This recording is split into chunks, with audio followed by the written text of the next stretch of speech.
Good morning, good afternoon, good evening, and welcome to this webinar on exploring futures using scenarios. My name is Roxani Rochas. I work in the innovation team at UNDP's regional hub for the Arab states based in Amman, Jordan. For those who are not familiar with UNDP, it is the United Nations Development Programme working to advance sustainable development in more than 170 countries, including 17 in the Arab region. We've had 2 sessions already in this public webinar series on futures thinking, one on signals of change and one on sci-fi world building and experiential futures. I put a YouTube link in the chat box in case you couldn't make it to those and would like to catch up. And in this week's installment, we have a very interesting set of panelists for you based in Pretoria, Minsk, San Sebastian and San Francisco. So we're very happy and grateful to welcome Zahara Chetty, who's a conscious design coach, trauma and technology futurist and founder of the African Futures Academy. Shar, who is the CEO of the Plural Futures Lab, and Daniel Riveong, who is an operations manager at the School of International Futures, and in his words, a recovering digital strategist. So the creation of scenarios is one of the most commonly used methods to explore the different ways in which the future might unfold. And in this session, we'll be hearing from our speakers about how they make use of scenarios, why they're such a valuable tool, and the challenges involved. In case you haven't been able to join previous sessions, I'd just like to give some background on why UNDP is organizing this webinar series.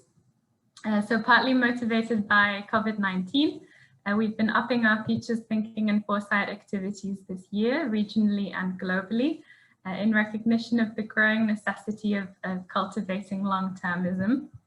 And among others, this past October in the Arab states, we launched a region-wide call for submissions asking young people to send us creative works imagining the futures of climate action and civic engagement. We received over 400 amazing pieces, even poetry, music and dance, which we'll be doing some sense making around to inform our development programming.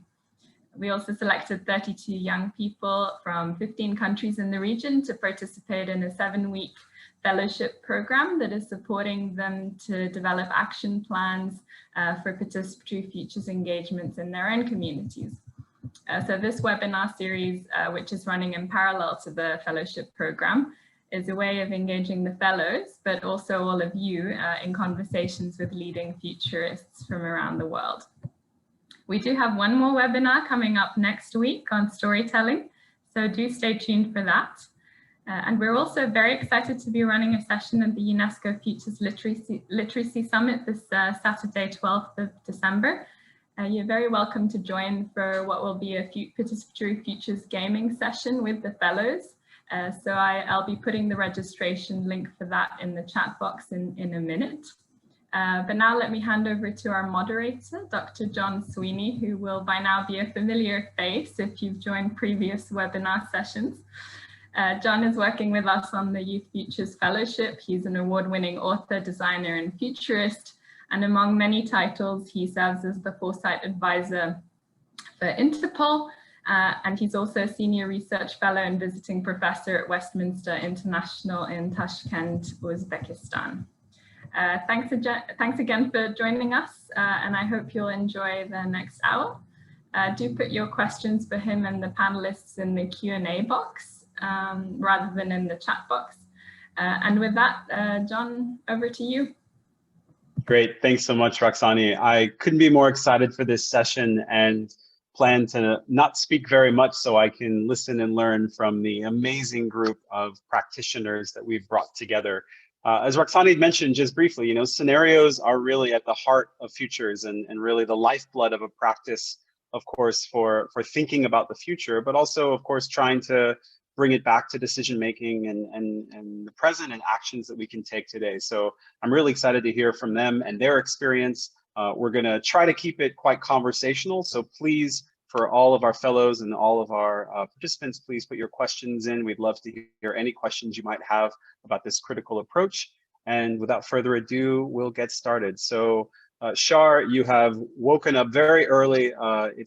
You get the early riser award. We really appreciate you joining us all the way from California. So we'd love to kick it off with you and to hear your insights and perspectives on scenarios.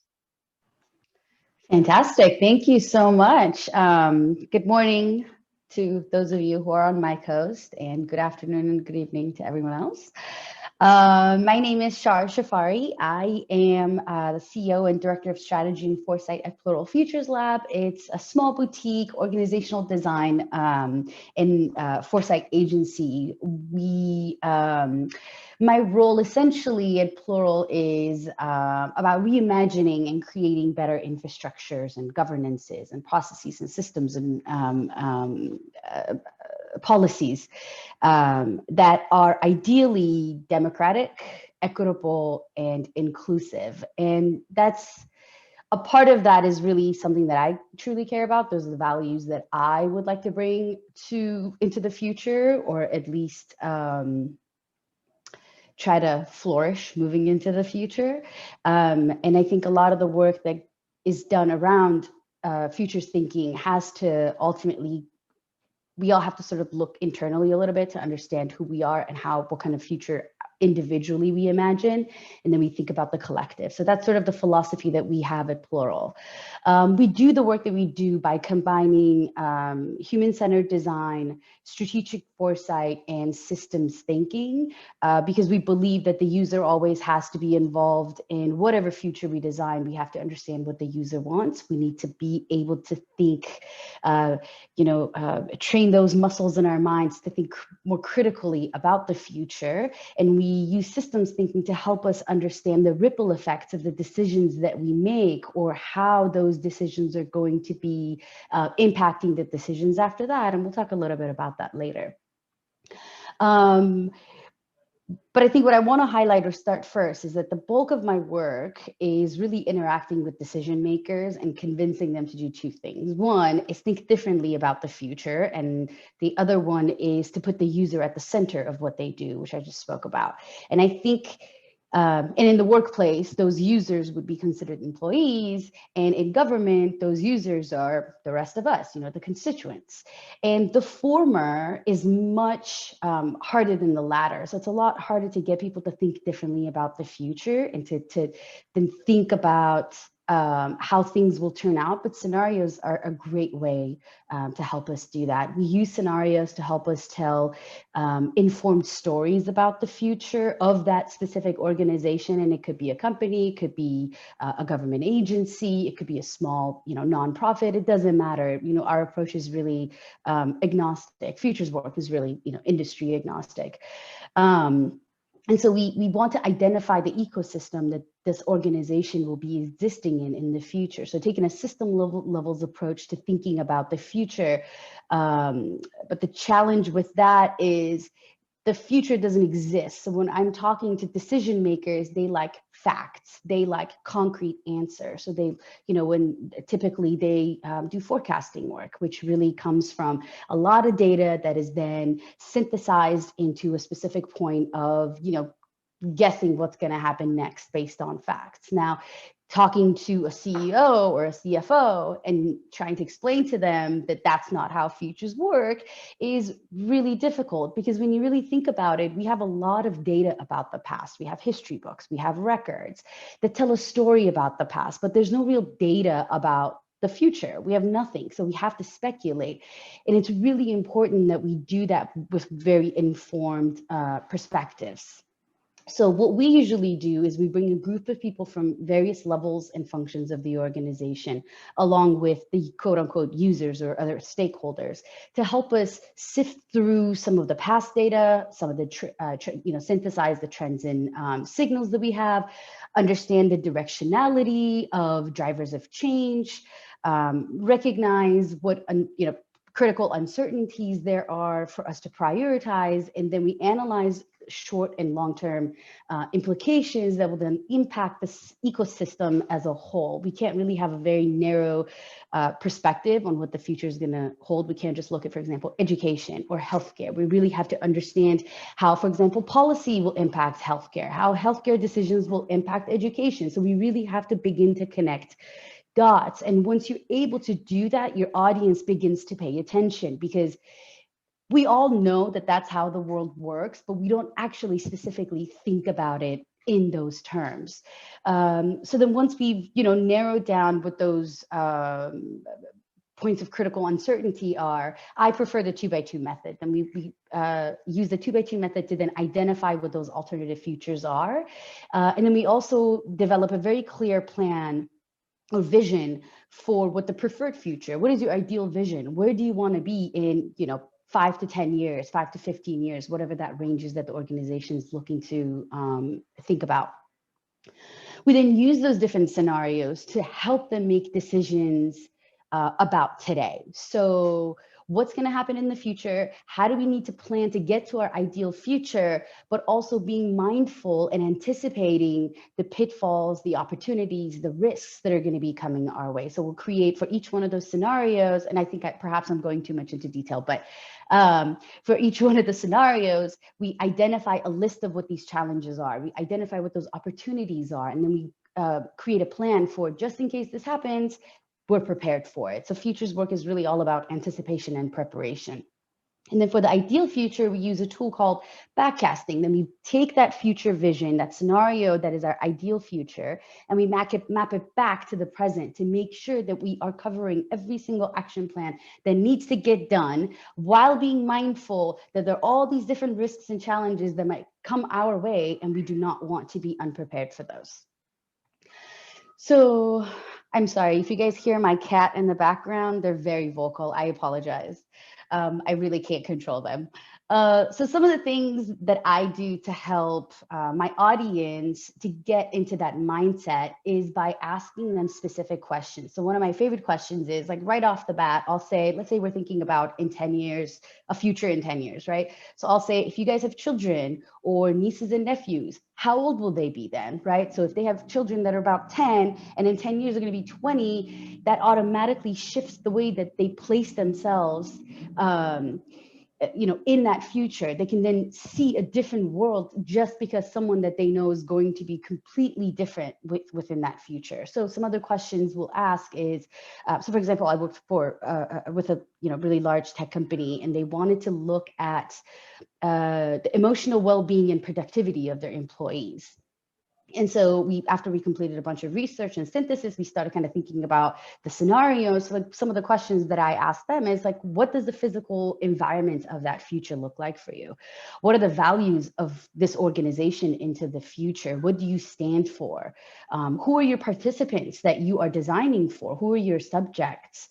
How are these participants interacting in this future or with the future? How are decisions being made? How do people engage in conversation? What kind of tech exists? Just essentially questions that will help them feel what that future is going to be, so they can be more specific about the answers. Because if they give you mediocre answers about today, or like, this is what I would do, you can then ask them, isn't that what you do now? How do you think that will evolve into the future? So basically, we try to draw out anything we can. We bring to light anything that can help us identify data points. Because like I said, the past has a ton of data points. The future does not. So because we have to speculate, we have to ask these types of questions to help us identify those data points, which we then use to anticipate and plan with. But we don't really stop there. I heard that you guys already had a conversation about experiential future. So it's really important for me personally to push my audience a little bit more forward, to really think and be in that future. So we bring experiential formats in by asking the audience to, design an artifact or develop an intervention that they potentially see a challenge, arising. And so that will take them one step closer to really being in that future. So I think the trickiest part for me is the trickiest part of all of this for me is that it's really difficult for leaders to get creative and be imaginative imaginative about the unknown, because they've, for so long, we've all been trained, not to think that way. And Foresight is really grounded in storytelling and imagination. And most people don't like to hear, well, let's speculate, because they want concrete answers. So it's really common to have leaders who are coming in with this linear type thinking. So I take it as a challenge for myself. It's my job to design the sessions in a way that allows them to be creative or be in the right mindset before we begin designing scenarios. Great, thanks so much, Shar. That's amazing. And I think we can all agree that 2020 is the year of critical uncertainties, and that cats on Zoom is part of that. So I really appreciate your openness and your reflection. And I really loved what you were saying about informed stories and the idea of how do we use data, but then how do we go beyond data, and the importance of speculation and anticipation. And you started to touch on, of course, the the importance of decision making and leadership. And so I'm really excited that our next panelist, Zahara, who does a lot of work in this area as a conscious design coach, and of course is working public sector and private sector, and is the founder of the African Futures Academy, will certainly, I know, talk a bit about this. So Zahara, I would love to hear your perspective, and I know you've got some slides you wanted to share as well. Hi everybody, Assalamu alaikum. Okay, so as much as I'm a service designer and a UX researcher, and I do Foresight in business, today I'm going to talk a little bit about personal futures and how we use scenarios, how to make it meaningful for you. So let me just share my slides. These are very short slides.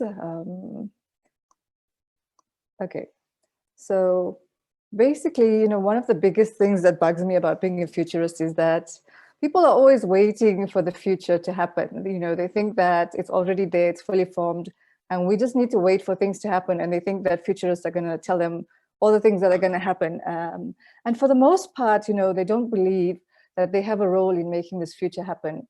And usually I find myself in the position of challenging that mindset. And I think it's not just in business that we need to start, it's right down the chain, right? Even when you're children, you have autonomy, you have agency to design the kind of future that you want. And it's being created, it's not already complete. And everything you do adds something to the future that we're going to face. And, I found scenarios are helpful, for helping people to see alternatives and hold different opinions in their mind and make more conscious decisions. And that is what it's all about. It's about making more conscious decisions, because every thought you have and what you choose to focus on, and every intention you make from that, what you focus on, and every action you take based on that intention adds to our collective futures. And so far, if we really look at it, thus far where we find ourselves today, it looks like we've been really unconscious about the decisions that we've made that led us to where we are. And the challenge is in the thinking that we have around futures, and the way we think about things and the way we do not think about things, I think, is the real problem. We fail to consider all the alternatives. We fail to consider that the future is not creative, and we're not just here downloading it. We fail to consider that we have the ability to imagine new ways of being and doing. And we need more people to be aware and confident in their abilities to influence their own lives and the communities around them, just by changing their thinking and imagining and new possibilities, and creating things out of their imaginations. Scenarios are widely used. I love this quote by Scott Fitzgerald, that intelligence is the ability to hold two opposing ideas in your mind at the same time and still retain the ability to function. And usually people already have this idea of what the future is like, and they don't want to change that. It's difficult for them to consider alternatives. And that is what we need to challenge. We need people to look at opposing views and be able to evaluate them and decide, which is the kind of future that we want and what actions we need to take to get there. And scenarios are really, really good at this, helping us to do that, consider alternatives. And they force us to choose. They force us to choose different options and different ways of taking action in our lives. And it's not just about businesses and users and that kind of thing. It's also about our personal lives and our communities and the environments and the ecosystems that we find ourselves in. Because we don't just want businesses to be the ones leading the way. People also need to be leaders in their own lives and contribute to our collective futures. We're not just waiting for the future to happen to us. You know, and this is the thing, right? The future is about being brave, imagining new possibilities, doing things differently. And that is the thing, you know, thinking about things differently requires bravery. It's so much easier just to go with the flow and keep the status quo. But the people who really believe that we can make a difference are the ones that will, you know, just making that intention to change things, starting with your own life and how you look at your own futures, the different scenarios you can create for yourself. You know, if you take different courses of action, that's where it starts, you know, how you look at things differently. And this is the thing, right? Inertia is our biggest challenge. You know, even in companies, our failure to take action is what causes our downfall. It takes nothing to be part of the mindless masses and just do what everybody else is doing. But when you are conscious of the world around you and the different actions you can take in different directions that influence, you know, the people around you, your communities, the environment, you become a change maker. And it's not an easy thing to do, right? Taking action. You have to, once you decide on a path of action that you want to take, you've got to talk about it. You've got to learn about it. You have to become uncomfortable because, you know, people are so afraid to feel uncomfortable. That is why they kind of stick to the kind of scenarios that they are used to, or the kind of future that they've always thought about, because thinking of alternatives is pretty difficult for them. So, you know, being uncomfortable is, you need to feel uncomfortable because that's the only way you'll actually take action to change how you feel. And when you look around and all the different, you know, things we see in society these days and the things we're not happy with, those are the things we need to take action on today. And so this is, you know, the kind of mindset we try to push, especially in the African Futures Academy. You know, when we talk to schools, when we deal with kids, it's about taking action. When you see a problem, when you see a challenge in your community or society, take steps towards changing that trajectory for the future. You know, nobody's going to come and solve it for you. You don't have to wait for the future to happen and unfold on its own. You have the power to shape that in a different way. And that is what, you know, that is the kind of mindset we need when it comes to futures thinking.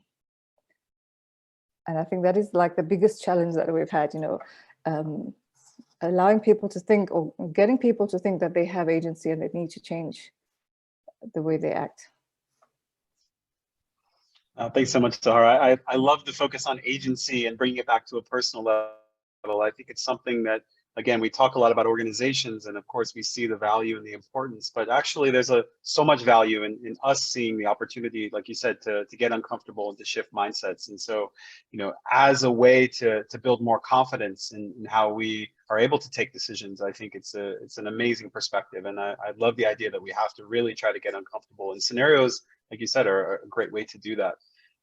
So Daniel, you have the rather difficult task of following two amazing presentations. I know that you're up to the task because we've worked together, and I know that you work with some amazing groups like the School of International Futures, Basque Culinary Center, and so we'd love to hear your perspectives and insights on futures thinking and scenarios and how you've applied and used this in your own work. Sure. So I think where I can come in is probably add both to Shar and Zahara's speaks, both in the organizational level and also in the personal level. And there's, what I'm saying, this kind of adds to what's been said. I'm not saying anything different. There are many different ways about thinking about using scenarios. As you heard already, two quite different levels. I'm going to hopefully add to that conversation by adding a third way, which is a bit more in between, is organizational and personal. So I'm just going to quickly just share my screen, just because something that Zahara showed kind of sparked an idea for me, and I think it's kind of relevant. So there are many ways of doing scenario planning or scenarios. I just want to really kind of talk about the mindset that it involves, not the technique and tools. We can talk about that in Q&A, and I see some questions about that already. So for me, it's scenarios can really help, is a tool to really help stretch our thinking. And it's also a way to really examine our images or metaphors of how we think about the future, and also think about the present and our past. It's really looking forwards and backwards.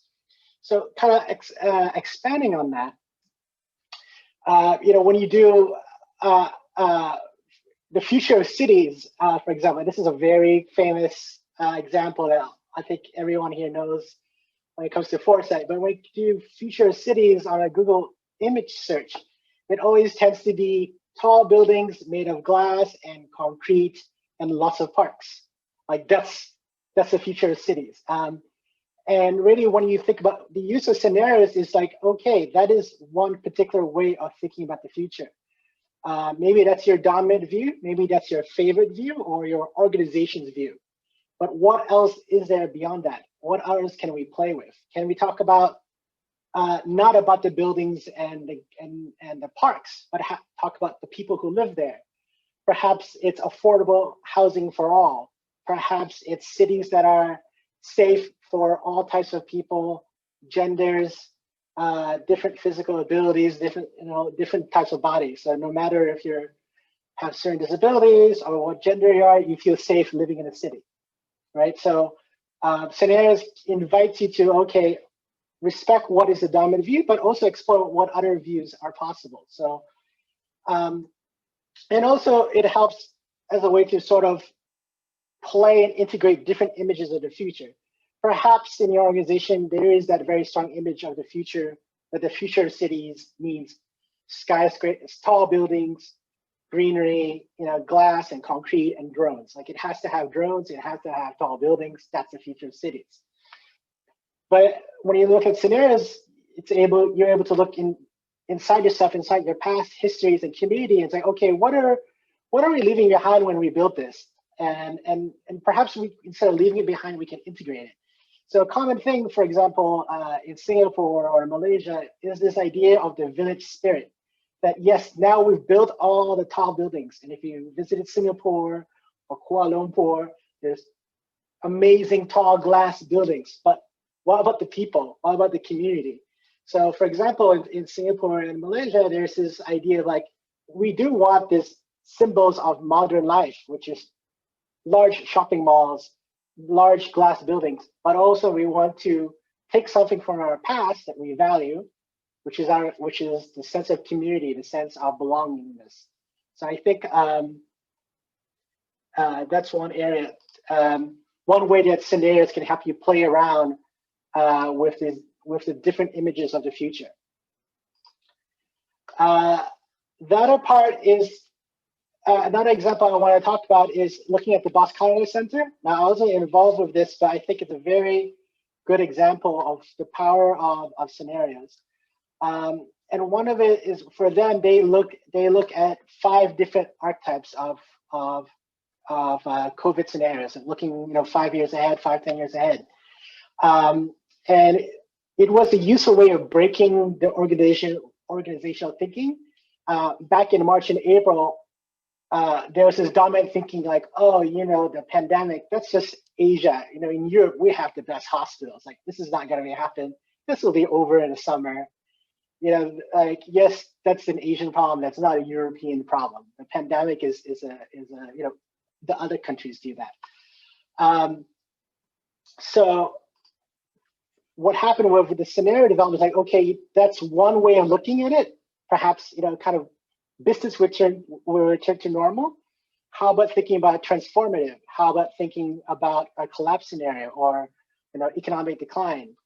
And not only just thinking about imagining what these possibilities, but actually looking at signals from the present. So going back to the point about data, looking at signs of data, policy, changes in people's decision-making, whether it's government or business, and saying, okay, that's a point where maybe if we go that way, that does mean pandemic leads to economic decline.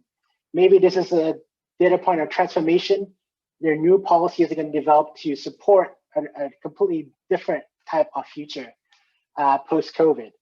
Or perhaps there'll be some other combination of the both. So in that sense, where scenarios kind of help you expand your thinking, and maybe there's one way you would like to think about the future, but scenarios help you like, okay, let's think about the other ones.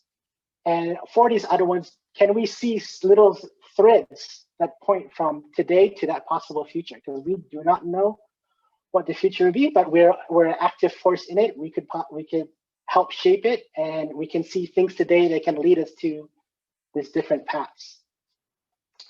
And I think that's a very important thing that scenarios can do.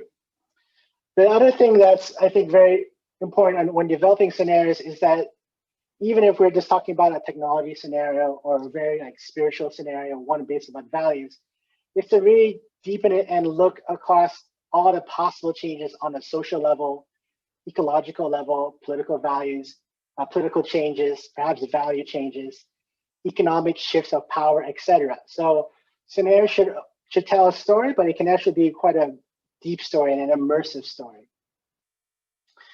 And with that, I'm just going to go quickly, just expand a bit to challenges. Now, we just shared a lot about the strengths of scenarios. One of the things I would like to point out is that scenarios are a really good way of bringing you into different possibilities, but it's also quite typically a simplified way of looking at things. So actually, you can have a scenario of like technological transformation and perhaps economic collapse or social collapse at the same time. So different scenarios can actually happen at the same time. Maybe one is more dominant in the beginning and starts to go down, and there's another scenario that rises up to replace it. Or perhaps it unfolds unevenly depending on what geography. Perhaps the technology transformation happens in the cities but not in rural areas, or vice versa. So when you think of scenarios, it's a very powerful storytelling tool. But in terms of how it will actually unfold, it can happen simultaneously through either through different parts of time or simultaneously through different geographies, different countries, different regions, etc. And I think that's all I want to share. And I'm going to stop sharing my screen. Thank you. Great, thanks so much, Daniel. I think that was great to resonate with what we heard from Shar and Zahara, but to also add some really great points. And then also to bring up, I think, the really critical aspect of not wanting to be lulled into, right, a false sense of anything by scenarios. As the famous saying goes, the map is not the territory. So scenarios are great tools for helping us learn and challenge our assumptions and holding those different ideas in our minds and being open, but we also have to continuously remain open. So we do have some really interesting questions that have come through. There's a question. The first question is specifically around backcasting, but I would actually open that up to a specific question, maybe more around methods and approaches, because the point around backcasting that Shar initially brought up is, of course, how do you use scenarios, right? How do you actually connect them with organizational strategy processes or even thinking about personal life decisions? So if I could invite each of you just to talk maybe a little bit about sort of how you use scenarios, whether it's through backcasting or another method, or if you wanted to talk more specifically about a particular approach that you like or use quite a bit more. I know we've heard some of that already, but just would open that up for anything else you'd like to share on that. And anyone can jump in. We don't need to go in order again. We'll do scenarios differently. Okay, I'll just kick it off real quick, only because I brought it up. So for, the way that I use backcasting is really to help me ground the scenarios that we are imagining. So what we do is we take a specific part of a scenario that we want to come true, or if we want to just understand in order for this to happen, what are the specific implications or the orders of things that would need to happen in order for that to come true. So typically we use it as a point of strategy. So like as an example, I'll use, personal future. So let's say you want to write a book. That is your goal. That is, you say in the next, in the next 6 years, by the year 2027, because we're almost to 2021, I'm going to author a book. Okay, so in 7 years, that is the future that you want. So then you draw a straight line from today all the way to that specific future. And you identify what are the specific milestones that need to take place before you are able to accomplish that. And at the same time, we identify and place on that same map specific outcomes or potential, incidents that might happen. For example, you might get accepted to a grad program that's going to take you to another country. Okay, so now you're in a PhD program or a grad program that's going to take, all of your time. So writing a book might have to get shifted. So how will that change that future that you designed for yourself? How is it changing the trajectory? So first, you have to first identify those specific ones, that exactly like that ideal future that you want to get to. And then we map out the other elements of the scenarios that we've written that have helped us understand, again, those pitfalls that I was talking about, the opportunities that might come up to then help you better strategize for that future. Excellent, thanks, Shar. Zahara, Daniel, do you want to jump in around, again, this question about how do you put scenarios into practice, whether at an organizational or personal level, or maybe a specific approach that you like to use or you've seen being successful?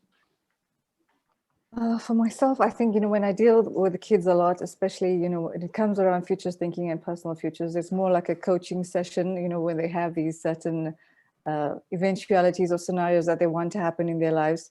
And it's just about, creating that timeline, like Shar said, about how you want to get there. And it's kind of like goal setting, but it's also us looking holistically to more conscious decisions you're going to make in all aspects of your life. So we have to look at your mental, emotional, spiritual, physical, cognitive, and your behavioral actions that you need to take right now for you to get to that future state.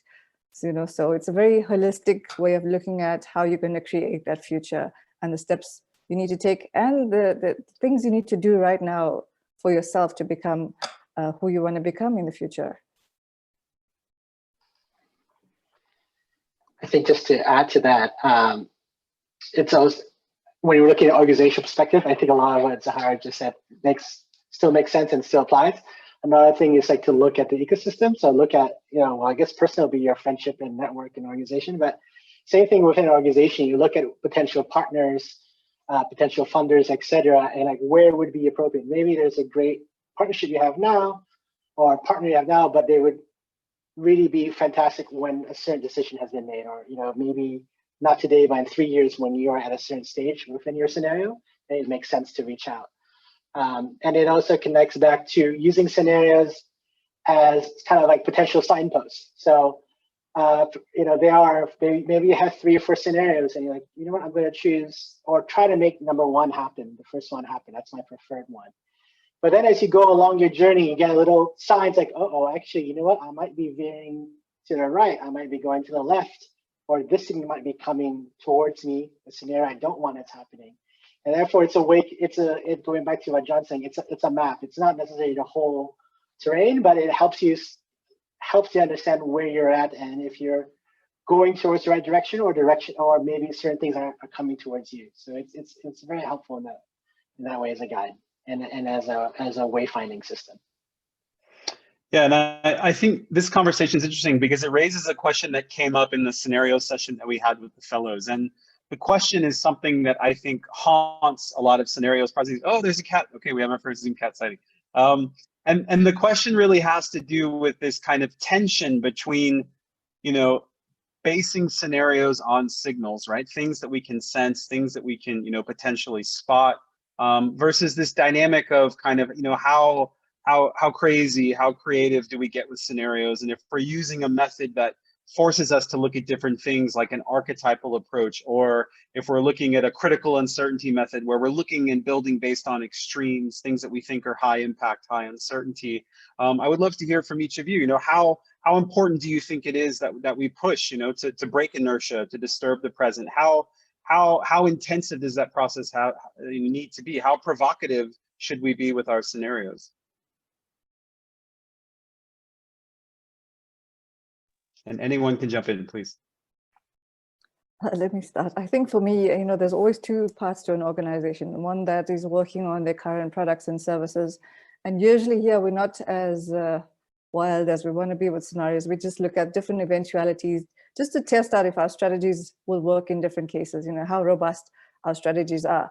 But when we're looking at the disruptive teams, or just people, when we want to innovate and look at new things, then we have to look at, really go into different directions with our scenarios. So that is, going way out and looking at things in a lot of different way than we would if we're just testing out our current products and services and see whether they will be future, able to withstand any changes in the future.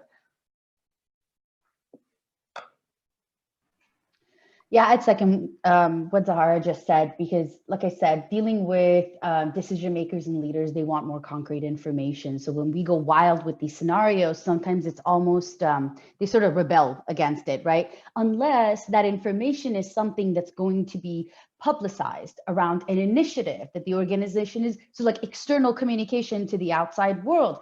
Let's talk about how you're doing really amazing work around futures thinking and scenario planning. Let's put that information out for the world to see. Then it shifts the perspective. It changes the way that they think about those scenarios. Then they are willing to be more wild and crazy with their scenarios, and they're willing to push those boundaries. And that's really when the real great work happens. So sometimes we get leaders who are totally open to it, and we ask them for, just a little bit of permission, or permission for just a little bit to push it out. And if it doesn't work, we'll reel it back in. And you have to be able to allow that space, because you have, at least in my practice, we have to, sorry guys, this is, they won't leave me alone. So sometimes we have to be able to align with our audience before we're able to push them forward, because they're just scared. And it's very common, because they come from a perspective, like I said earlier, is that past data should dictate what happens into the future. And I think today in 2020, things have changed in the way that people think about their future, the future of their organizations. So there is a lot more heart and soul beyond just the bottom line conversation. So if once we start building that into the scenarios and give those scenarios like real life, like Zahara said, the emotions, the culture, the feelings, the soul of the humans that are going to be bringing those futures, or existing in those futures, those all matter. Once you begin to put those connections together, it allows for a little bit more like digging deeper. What I like to say is, if you're looking at the future, you have to be able to understand that whatever pathways you had into the future, like these old keys that you have, are not going to work for the new doors that are going to pop up. So how are you going to make the keys for them? How can you prepare for these locks that are going to be coming up your way?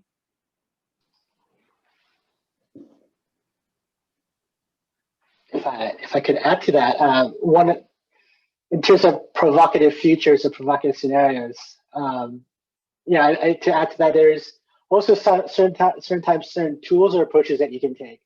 One is that if you're just presenting these scenarios or these images of the future, just like from on high, from your desk research, it's always going to be seen as an outsider perspective. So if you can afford to, if is there a commitment to from the organization or from the people you work with, it's always good for them to sort of service it out on their own. So in terms of workshops or facilitation, is to let them analyze what is happening in the space and ask them, like, okay, if we take this signal or this data point and keep on extending it further and further and further out, what could it be like? And it's better for the stakeholders to come to this conclusion rather than for an outside futures consultant to do that. And to help set that kind of stage, one of the common things is to look back in the past. It's quite easy to accept the way things are now. Like, yeah, of course there's a pandemic. But if you mentioned that like 2 years ago, like, oh, there's something could happen worldwide and everyone would be working from home, everything would be shut down. A lot of people are like, no, that was a long time ago. And we're living in the future. Those things don't happen. We're a lot smarter now. Hospitals are better. Or even technological change. Like, oh no, I remember when smartphones first came out, it was like, oh, smartphones, they're only for Western countries, And now when you go to Indonesia, you see Indonesians with 2 smartphones in hand, and in some ways, the mobile internet culture is way more advanced in Indonesia than it is in, say, in the US. So like, it's always good to ask people to reflect back and say, what are the things that's surprising if you take it from a perspective of, say, the year 2000 or the year 1990 and looking for it now. Because even like we know today, there's so many things that have happened politically, values, not just a pandemic, that's happened in the past year, 2 years, that would have been completely shocking standing in the year 2000, standing in the year 2010 even. Yeah, I think you all raise really those critical points around, the kind of the challenges of dealing with different audiences and how to get people into a space of being able to be open to that. And that really relates to this question that we have kind of around best practice. And so I would also bring this question because it's asking about internally and externally. I would also turn this question a little bit into kind of tips and tricks. Are there tips and tricks that you've used or that you think in your experience are quite valuable for people wanting to do scenarios and exploring with this approach, whether it's inside an organization or working with different groups? What are some of those tips and tricks that you think has been valuable in your own practice and would be useful for others to learn about? I'm happy to go first. So something that I found success with is identifying who are the stakeholders and the decision makers that are going to help me convince the group that I'm interacting with, or have those decision makers provide the permission for the group that I'm working with to then push forward with this type of work. And so first, we sort of, for those of you who come from a design background, we do personas. We design personas for the users that we are designing for. So then we create personas for the decision makers that we have to convince. We look at what are the motivating factors? What motivates them? Why should they care about this? What do they get out of it? What keeps them up at night? What are the areas that they're worried about? So we look at these different personas to understand what would be the value of foresight in their language, in their world. Just because, for example, the head of innovation at an organization thinks futurism or practice of foresight is important, doesn't mean that the strategy department is willing to say yes and give them the budget to do the work, right? So we have to identify the strategy team. What makes them tick? What can we do to motivate them? What are the motivating factors for them that we can bring to light? So we have to be able to identify the realistic inspirations for them to then be able to switch the messaging or provide information that's going to help them see the value in the practice. And like I said, asking those specific questions that are potentially outside of the realm of what the scope might have originally been. So if we're looking at, for example, what are the future jobs for this specific organization, jobs that don't exist right now? Okay, well, one of the questions I first ask is, who are your employees? What do they care about? What do they eat? Where do they shop? So understand that person on a human level, and then move forward with all of the other decisions that you want to make. Again, looking at it holistically, looking at it from a systems level perspective, not just that narrow space that you are working in. That's really great, Shar. Yeah, understanding audience is really critical in any of these processes and approaches. So I think that's a fantastic takeaway, and certainly personas are really valuable as a tool and a lens to try to understand more as you engage with different groups, especially decision makers. Zahara, Daniel, tips and tricks, best practice. What has worked well for you? Yeah, so I totally agree with that. Designing the personas, understanding your audience before you actually even go into a workshop, because we have to design the workshop around them, how to get the best out of them. And one of the important things that I learned was when you're presenting information, you've got to actually design that information. So when you do research, you can't just, share that data in the standard way. You've got to design it in such a way that it can be really useful for them, especially in a workshop where you want them to get insights and use that insights to, work together to create a scenario or different scenarios for their company, because they obviously, in the company, if you're facilitating from the outside, they understand things much better than you do as an outsider, so you have to also be a skilled facilitator to be able to know when to ask stretch questions, when to go deeper, and how to kind of direct them as well. But it also has to, they have to be participating together in creating those scenarios and working together with that. So it's all about designing that experience for them. So that's, yeah, not much to add to that, except just maybe a little anecdote. There was one workshop where we tried to do all these things that Zahara just mentioned, and ask such questions in an appropriate way, but they're really stuck on a very negative, dark scenario. We ran the workshop during a very bad time politically in that country. So there was, of course, talk of civil war, talk of like ethnic or religious fighting. It was just very dark, even though luckily for everyone, this did not happen, but it was just a mood that it was a tense situation politically. And at the beginning, and this is the beginning of my Foresight career, I tried to steer away from it and just say, no, let's talk about transformative. Let's talk about like the business as usual, or talk about more positive things. And I realized I made a mistake, which is I need to honor wherever people are at that time. So in this case, they were thinking about collapse. They were thinking about civil war. So we had to do one day, express how they think the country might fall apart into a civil war. And they just need to have that discussion. And once you need to be heard, you need to make sure that's part of whatever scenarios have been generated, that their voice is there, it's legitimate, there's their bad voice. Then after that first day, we can say, okay, thank you. We have had a moment to create that space to share what's on our minds. Let's start to imagine different possibilities. We can prepare for this one. This is a very bad one. We all feel it in this room. How do we catch little glimpses of positive change and build on that and maybe lessen this negative one? So just to add to what everyone's saying, there's also this need also to honor where people are at and to make sure, no matter if you think it's silly or incorrect, that you need to make sure that's part of the scenarios as well that you're creating with that organization or with that person. That's a great point, Daniel. And that really resonates with what we heard from Shar and Zahara around, the importance of context and, being able to tap into the energy of where people are, but also, honoring and being aware of course, the ongoing trauma of certain spaces and of course, doing scenarios in places that are, undergoing challenges and certainly even during a time like right now, where there's a lot of uncertainty, can create lots of tension. So finding ways of making that a creative tension, of course, is certainly a big challenge.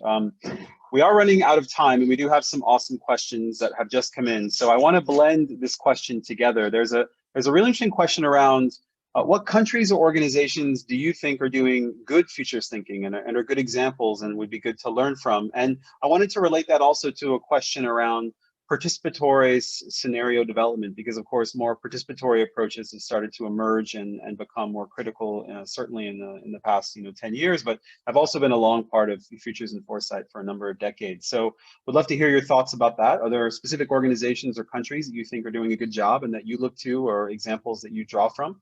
And then what about more participatory approaches or approaches that try to bring in larger groups? What's your sense of where that is and how you've had a chance to engage with that? We're running out of time, so I'll say it really quickly. I look to Finland and Singapore, and I think Singapore is not a surprise to anyone, but Finland and Singapore do some fascinating work, and I try to just pay attention to the things that are coming out of those countries. As far as participatory futures work, what I like to do in my workshops is gather anywhere between like 15 to 25 people, nothing more than that.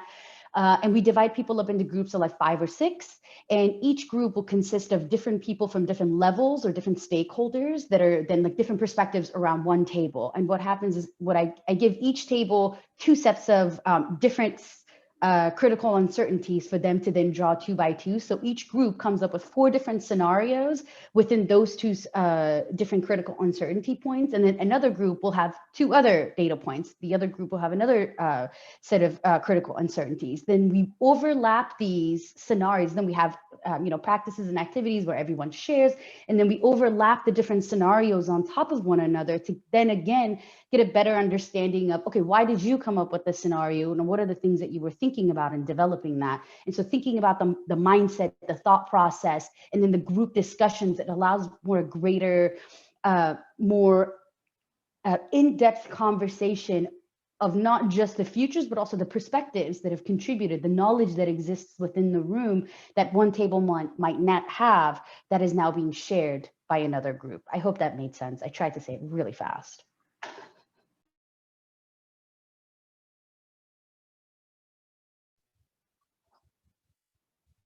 That was great. It was fast, but it was great. Zahara and Daniel, any, what are the organizations that you look to? Who do you see as doing futures thinking well? And engagements with participatory approaches. Would love to hear your thoughts.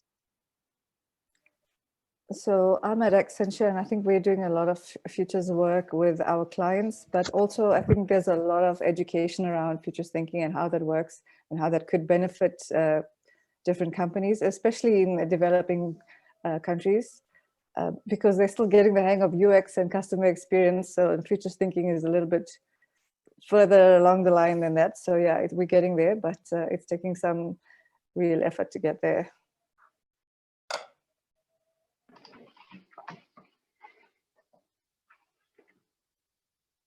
I think I would also echo Finland and Singapore, maybe leaning more towards Finland as a better universal example. And just quickly, I would also, so there's a specific organization, I think there's a good example from, like, say, KnowledgeWorks on future education. And also, if you actually look within, like, organizations like UNDP and UNICEF, there's actually quite a bit of futures work going inside. I'm not sure how much of it is public, but I think they're also doing a lot of work that is also not only futures focused, scenario focused, but also quite participatory. Yeah, I think that's great. I know that there's lots of some other questions that have come through. I suppose the last thing that I would ask each of you is there a particular scenario, if you think about what's happening now, that you think is most interesting for people to think through? Of course, now we're all wondering, is the vaccine going to help, or when are we going to see, some maybe things from the past emerge? But is there a particular scenario now that you think is really important for people to think through? And I realize, oh no, we've lost Shar. I hope the cats are okay. Hopefully she'll be able to join us back. But would love to hear your thoughts. Is there a scenario now that you think people aren't thinking about that they should be, or some particular scenario or way of thinking that you think is really valuable now, given everything? I think it's for us, it's also very location sensitive. Here where we are in South Africa, especially, we're looking at whether school stays closed and whether online learning is going to be here to stay, and how school, everybody deals with that, because we've got this big, really stark inequality where a lot of people do not have access to digital learning at all. So during this lockdown, they haven't had access, and they've just been at home. So that is, a scenario, if that continues, which it looks like it's going to be for the next couple of months at least, how does that play out, and what do we have to do about that?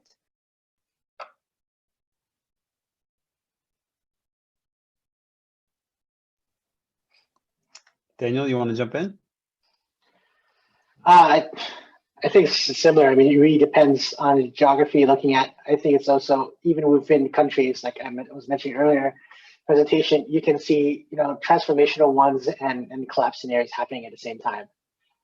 So there is, I think, when you think about the pandemic and inequality, it also creates this inequality of scenarios that are unfolding in front of us. And I think even no matter what country, and you probably see different parts of your country reacting in very different ways, creating really different social and economic inequalities from that. And that's something I see here in Spain and happening in other regions as well, especially like in the US. So I think that's one thing to think about scenarios happening simultaneously. Great, thanks, Daniel. Shar, my last question to everyone was around, is there a scenario now that you think people aren't talking about or thinking about? Is there a scenario that we should be paying more attention to that we're not? Is there a particular scenario that's come up in your work, or that relative to your context, that you think is important or maybe being underappreciated? I think the most obvious one that comes to mind first, because I feel like it's a conversation I have every day, is, oh, we'll go back to normal. Like, first of all, no, we're not. And second of all, why would you want to go back to that normal? That normal was not working. And so now after almost a year, I mean, in March, it'll be about a year that we've all been sitting at home quarantining, is going to be the time where, I'm realizing now, or my clients are realizing now, that time has passed. The time of hopeful thinking of, oh, it's going to go back to normal is no longer the case. And so now they're actually more open, surprisingly, which is something I find a lot of joy in. They're now more open to having conversations, to just explore. I think COVID really scared everyone. I think it really shook everyone because they were not prepared for it, even though futurists have been talking about a pandemic for so long. But it's just no one was willing to accept that. And so now I think because of COVID, that shock has brought a different kind of conversation around how we want to proceed into the future.